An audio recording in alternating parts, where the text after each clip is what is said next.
పోరాడుతున్నారు. అందుకోసమే మనకు ఒక సిస్టమ్ అనేది అవసరం నేను అనుకుంటున్నాను.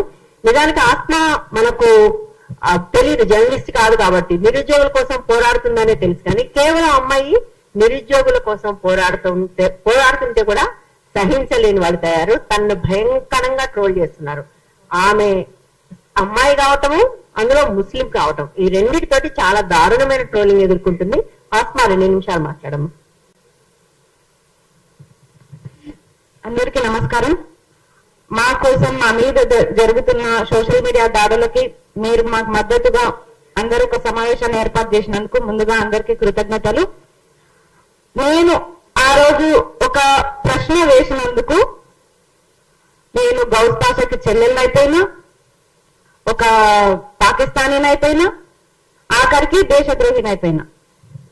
నేను ఎక్కడ ఒక బాంబు వేయలే, ఎవరిని చంపలే, ఏం అమ్మలే, డ్రగ్స్ కూడా ఏం చేయలే. ఇక్కడ అమ్మాయిలను తీసుకుపోయి వేరే దేశాలకు, బంగ్లాదేశ్కి అక్కడ అమ్మలే. అయినా సరే నేను దేశద్రోహుల జాబితాలో నేను చేరిపోయినా. అయినా నాకు బాధలేదు.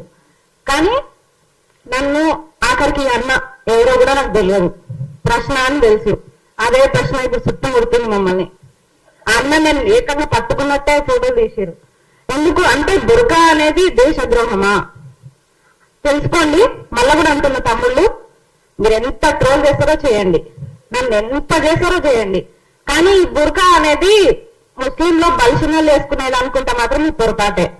బురకా అనేది నిజంగా మా పేదరికాన్ని కూడా దాచుతుంది. అని మీకు తెలియదు. రోజు ఒక డ్రెస్ మెయింటైన్ చేయాలి, ఆ లగ్జరీ మెయింటైన్ చేయాలంటే మా తోటి కాదు కొంతమందికి. బట్ నాలాగా కుటుంబాన్ని కోల్పోయిన అమ్మాయికి అయితే ఇంకా కష్టం. ఆ లైఫ్ ని నేను మెయింటైన్ చేయలేను. నన్ను తిట్టండి, ఎంత తిడతారో తిట్టండి. వ్యక్తిగతాలు బయట పెడతాం, నిన్ను రేప్ చేస్తాం, నిన్ను 15 వరకు చంపేస్తాం. సరే చంపేస్తారు, వ్యక్తిగతాలు. మీకు లేవా గతాలు? మీ నాయకుడికే ఉన్నాయి కదా, మా గతాలు ఏం బయట పెడతారు? అంతకంటే మించి మేము ఏం చేస్తున్నామని అమ్మాయిలమని ఇంత భయపెట్టే ప్రయత్నాలు చేస్తున్నారు. సరే ఆ తర్వాత ఏదో నా నోట్లో మైక్ పెట్టారు, ఇదిగోండి మైక్ పెట్టారు. ఈ ఫోటోకి నేను అస్సలు బాధపడట్లే. మీరు మైక్ పెట్టండి, ఏమన్నా పెట్టండి, కానీ దీనిపైన రాసిరు చూడండి, రేపు జనసేన తెలంగాణలో వరంగల్కి వస్తున్నాడు, నువ్వు ఒక అమ్మకి అబ్బకి పుడితే అడ్డుకుంటున్నావా అడ్డుకో. లోకంలో లేని నా తల్లిదండ్రులు ఏం చేసేదండి? ఈరోజు నేను పుట్టి తప్పు చేసినానా? అంటే నా బుర్కా ప్రాబ్లమా, నా మతం ప్రాబ్లమా? నా తల్లిదండ్రులు ఎందుకు అంటారు చెప్పండి? అరే మీకు దమ్ము ఉంటే తమ్ముళ్ళు నాతో కొట్లాడండి, నేను కొట్లాడతా. నేను నా మీద దాడి చేస్తారా చేయండి, నేను కూడా దాడి చేస్తా. మాట్లాడతారా మాట్లాడండి, నాకు దమ్ముంది, నేను మాట్లాడతా. కానీ మా అమ్మ నాన్నని అన్నట్టు నేను మీ అమ్మ నాన్నని అనలేను.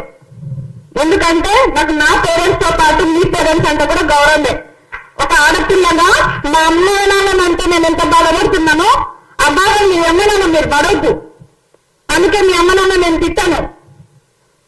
అలాంటిది ఇంత నీచంగా ఏ రోజు నేను నిరుద్యోగుల కోసం చేసే పోరాటంలో ఏ రోజు నేను బాధపడలేదు. కేసులు వేయించుకున్నా, ఎదురుపోయినా, అబ్బాయిలతో సమానంగా కొట్లాడినా. కానీ ఈరోజు బాధపడుతున్నా అంటే కేవలం నా తల్లిదండ్రులు అన్నందుకే. నా తల్లిదండ్రులకు మంచిగా నేర్పారు, మరి మీ తల్లిదండ్రులు మీకు ఏం నేర్పించారు? తమ్ముడు అంటే పదం ఏందో నాకు అంత బూటేందో నాకు తెలియదు.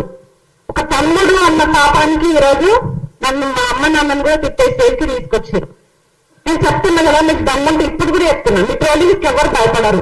ఎంత ట్రోల్ చేస్తారో చేయండి, కానీ మా అమ్మ నాన్న జోలికి వెళ్ళకండి. వెళ్తే మాత్రం బాగుండదు.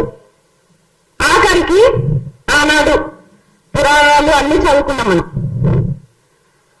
ఎంత అగ్నిగుండంలో నుంచి పుట్టిన ద్రౌపది 5 మందిని చేసుకొని బద్నాం అయిపోయింది. ఎంత సున్నితంగా పెరిగినా, సద్గుణాల మధ్య పెరిగిన సీత రావణ లంకలో ఉండి బద్నాం అయిపోయింది. ఇప్పుడు నేను ఎదుర్కొంట పరీక్షలు పెద్దవి కాదు మాకు. లా గురింతంతో తిట్టిరు, ముందా అన్నారు, దేశద్రోహి అన్నారు, ఎన్నంటారో అనండి, అన్నిటికీ రెడీ. ఏ రోజులో తడుచుకోలే, భయపడలే. నా తల్లిదండ్రులు నాకు అది నేర్పలే. కానీ ఈ రోజు నా తల్లిదండ్రులే అంటే నాకు బాధ అనిపిస్తుంది. నా కళ్ళల్లో నీళ్ళు వస్తున్నాయని మళ్ళీ పెరుగుదాన్ని అనుకోకండి దయచేసి. తల్లిదండ్రులు అంటే ఎవరికైనా బాధనే అనిపిస్తుంది. నా తల్లిదండ్రులు అన్న కాబట్టి నా బాధ. మీరు ఇక్కడ నుంచట ఇంకొకటి దీని ప్రొఫైల్ పేరు అయితే యద్భావతి తద్భావతి అట ప్రొఫైల్ పేరు. మళ్ళీ దానిలో చూస్తే మా పిక్ ఎవరంటే పవన్ కళ్యాణ్ ఉంది. ఇప్పుడు నేను ఎవరి పైన కంప్లైంట్ ఇవ్వాలి? పవన్ కళ్యాణ్ పైన ఇవ్వాలి కదా. మళ్ళీ ఎందుకు బాధ అనిపిస్తుంది? ఎందుకు నొప్పి అవుతుంది మీకు? మీకు మూడింది. ఫస్ట్ ఆఫ్ ఆల్ మీరు ఎన్ని ట్రోలింగ్ చేస్తారో చేయండి. ట్రోలింగ్ ఆపమని మేము పెట్టాలి. ఇంకొకటి మనకి ఇన్ని చట్టాలు ఉన్నాయి, ఇన్ని షీటింగ్లు ఉన్నాయి, ఇన్ని ఉమెన్ కమిషన్లు ఉన్నాయి, అయినా సరే ఇలాంటి పరిస్థితి వచ్చింది మనకి ఇక్కడ. ఎందుకంటే బాధితుల మనము కంప్లైంట్ ఇచ్చి మనం ఎక్కువ తిరగాలి. ఫస్ట్ ఆఫ్ ఆల్ వాళ్ళేమో దర్జాగా ఉంటారు. ఇది ఎప్పుడు మారుతుంది ఈ సిస్టమ్? మా కోసం ఏర్పాటు చేసిన ఇన్ని పోలీస్ కమిషన్లు, ఇన్ని చట్టాలు ఎట్టుపోయినాయి. అయినా మేము తిరగాల్సి వస్తుంది. మేమే కంప్లైంట్ ఇచ్చి మేమే 100 సార్లు తిరగాలి. ఆడేమో దర్జాగా ఉంటాడు.